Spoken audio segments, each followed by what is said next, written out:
Hola, hola, estimados, ¿cómo están? ¿Qué dicen? Bueno, espero que la estén pasando muy bien, que estén pudiendo sobrellevar bien todo. La idea de la clase de hoy, del encuentro de hoy, de este contacto virtual, sería el de que podamos empezar a ahondar ahora sí, luego del recorrido por diferentes estructuras psíquicas en nuestra cátedra de psicopatología, por la estructura, ahondar en la estructura neurótica, es decir, lo que hemos dicho más de una vez, constituye la forma de configuración subjetiva privilegiada o hacia la cual va direccionada la cultura occidental en general. Algo que ya desde Freud se plantea como una suerte de lo más próximo a la normalidad que se pueda conocer en terrenos de lo propiamente psíquico. Entre otras cosas porque ya para empezar planteando algo, diríamos, el concepto mismo de normalidad, que viene de norma, ¿no? Y que Foucault asoció siempre, por ejemplo, a la normalización, es decir, que hay normalidad en la medida en la que hay instituciones que normalizan a través de ciertas verdades que imponen, como hablamos en su momento cuando hablamos de las diferentes concepciones de la locura en la historia de Occidente, es en sí mismo un ejercicio neurotizante de la vida cotidiana. Es decir, la idea o noción de que existen ciertas conductas humanas o ciertos hechos o acontecimientos o fenómenos de la naturaleza que responden por una normalidad, es decir, que son normales, se ampara en la idea de que hay otros hechos y conductas que son anormales. Y esta dualidad y esta polarización de la experiencia humana es un, diríamos, ejercicio neurótico por excelencia. El neurótico es el sujeto de las polaridades, el sujeto que apoya la significación de sus actos en su opuesto. Es decir, es aquel que elige en función de una oposición, siempre piensa en términos duales, polares. La significación de los actos neuróticos pasa por ahí. Entre otras cosas también, esto se debe, siguiendo las primeras directrices que podemos tomar para hablar de neurosis, a que la vida psíquica y anímica neurótica se rige por cierto patrón internalizado de normalidad.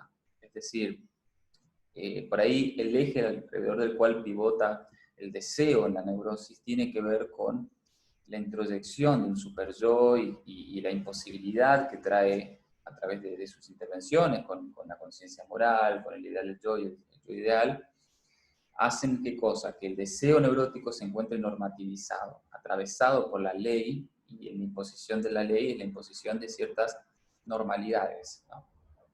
Por eso, entre otras cosas, en los tiempos que vivimos últimamente, estas últimas 2 o 3 décadas, muchos autores lo piensan como una suerte de proceso de paulatina desneurotización de la sociedad, porque las, diríamos, las franjas sociales o los eh, que establecen qué es normal empiezan como a abrirse, ya no está claro, no está tan claro qué es normal y qué no. Hay suerte de desneurotización en el sentido de esa intensidad mecánica y rígida en tratar de significar las cosas en función de un patrón de normalidad. Así que por todo esto y mucho más podemos decir de que no hay una forma de salud psicológica en las personas, hay personas que se adaptan mejor a los requerimientos del medio que otros, y aún así hay que investigar si eso se debe a qué causa.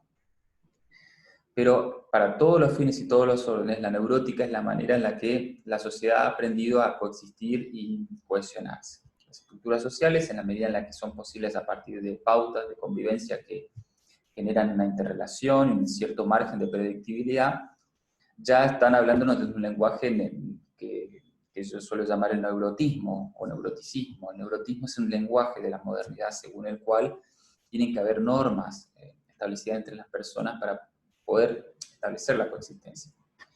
Así que bueno, como para empezar, puntuando algo, diríamos, estas son algunas de las razones por las que desde un principio dijimos que la neurótica es la estructura psíquica deseable socialmente.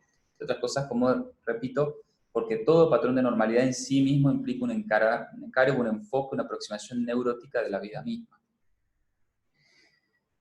Por otro lado, lo segundo que hay que tener en cuenta cuando hablamos de neurosis en términos generales, diríamos, tiene que ver con que, a pesar de que en sí misma constituye una organización psíquica de lo inconsciente que se asocia a la normalidad y por lo tanto hace posible una vida en sociedad, la neurosis en sí misma, el sujeto neurótico puede padecer por descompensación episodios o procesos bastante largos de desestabilización, en donde presenta síntomas compatibles con otras estructuras. Esto quiero decir que un neurótico descompensado, usando la terminología clásica, puede presentar signos, conductas o diferentes modos o rasgos de comportamiento que pueden llevarte a confundirlo con una persona psicótica o de estructuración narcisista o psicopática. Por eso siempre hay que estar atentos a la coyuntura. Hay una intersección permanente entre la estructura psíquica del sujeto, sea cual fuera, sabemos que más del 90% de nuestra población es neurótica, y una historia que va desenvolviéndose, una historia que no está acabada. Tu historia no es eso que ya pasó, es esto que en este momento se está resignificando y reescribiendo. Y en el decurso de esa historia no hay nada predeterminado, ¿no? Cualquier cosa puede acontecer y de forma disruptiva generar una reorganización necesaria y a veces de forma violenta. Entonces ciertos episodios que ocurren en este devenir histórico de tu ser sujeto se intersectan con las variables o las coordenadas estructurales, generando muchas veces por estrés, por el desarrollo de cierto complejo sintomático, como puede ser una adicción, etcétera, generando una suerte de sintomatología que parece llevarnos por otro terreno no neurótico. Pero por eso siempre hay que estar atentos a la coyuntura, a los momentos, a las contingencias y los momentos que está atravesando el sujeto. No nos olvidemos que todo ser es en el mundo, no estamos con el mundo como si fuéramos, no sé, exterioridades coextensivas, sino que somos en el mundo y eso implica que estamos comprometidos irremediablemente y que no nos podemos bajar del mundo, como decía Merleau-Ponty, el famoso existencialista. Entonces, teniendo esto en cuenta, hay casos de sujetos neuróticos que desarrollan, digamos, padecimientos múltiples, prolongados y muy severos. Así que no se trata tampoco de una regla de que el neurótico sufre menos y el psicótico sufre más. Para nada. Ahí ya depende de la singularidad, de la expresión subjetiva, de los momentos que está atravesando cada sujeto, de la contención social que tenga, de los recursos y posibilidades con los que pueda contar. Y las estructuras psíquicas, van más a una suerte de aproximación a una manera de significar el mundo, a maneras distintas de bañar del lenguaje la existencia, ¿no? Entonces la neurótica es una forma y la psicótica es otra. El psicótico está más expuesto a un brote, por ejemplo, mientras el neurótico, como decía Lacan, es irrompible, porque por muy mal, muy angustiado que esté el neurótico, nunca se va a brotar. Eso es verdad, pero eso no quita que un neurótico extremadamente angustiado se quite la vida, como se la quitaría un psicótico. Como dijo en algún momento un paciente mío, a pesar de la angustia que tiene, no tener el recurso de brotarse y resetearse, ¿no? Este paciente estudia psicología y me habla en ese término, que el psicótico tiene la posibilidad, al brotarse, de resetear la máquina y que el delirio, al ser curativo, como hablamos en algún momento, venga como a restaurar el orden de cosas. El neurótico, al no tener esa posibilidad, sufre la angustia en crudo al punto, muchas veces, de la exasperación. Así que bueno, otras cuestiones a tener en cuenta inicialmente sobre la estructura neurótica tienen que ver con esta sensibilidad especial que desarrolla por el registro simbólico, que hace que historice y signifique las conductas, los actos y los hechos humanos suyos y de los demás en función a una cadena significante. La cadena significante implica básicamente la posibilidad de que todas las cosas van significándose retroactivamente y van adquiriendo una suerte de orden en un todo, ¿no? Lo que se suele llamar desde la psicopatología clásica una coherencia. El neurótico es coherente, es sensiblemente coherente, o desarrolla una coherencia sensible que hace que nada de lo que nada de lo que diga o haga o lo que le pasa tenga, diríamos, algún tipo de raíz en algo caprichoso o antojadizo, ¿no? Todo tiene un orden, un sentido, ¿no? En el análisis se busca a través, muchas veces, de los sinsentidos, de las lagunas, de los síntomas, de los actos fallidos, estas cosas que parecen no tener razón de ser, tratar de descifrar algo de esa razón de ser que existe, pero que no es racional y que no se brinda accesible o gratuita al entendimiento lineal básico o simple, de decir, qué sé yo, cierto, yo tengo trastorno obsesivo compulsivo porque me maltrató mi papá en mi infancia y ya está listo, con solo pensarlo lo desactivé, ¿no? No es así. Otra cuestión a tener en cuenta de la estructura neurótica que vamos a ir en las siguientes clases desarrollando mucho más, tiene que ver con el deseo. La dinámica del deseo en la neurosis es, respecto a una fórmula, que es la del deseo nace de la imposibilidad. Es decir, no es que el deseo va hacia lo imposible, no es que deseamos algo porque es imposible, sino que nace de la imposibilidad. Esto plantea Lacan. cuando formula que el neurótico desea a partir de sentir que no puede algo, o sea, a partir de sentir, inconscientemente experimentar la imposibilidad de estar completo, de estar lleno, porque ha sido castrado simbólicamente por la interacción del padre durante el complejo de Edipo, es que entonces desea.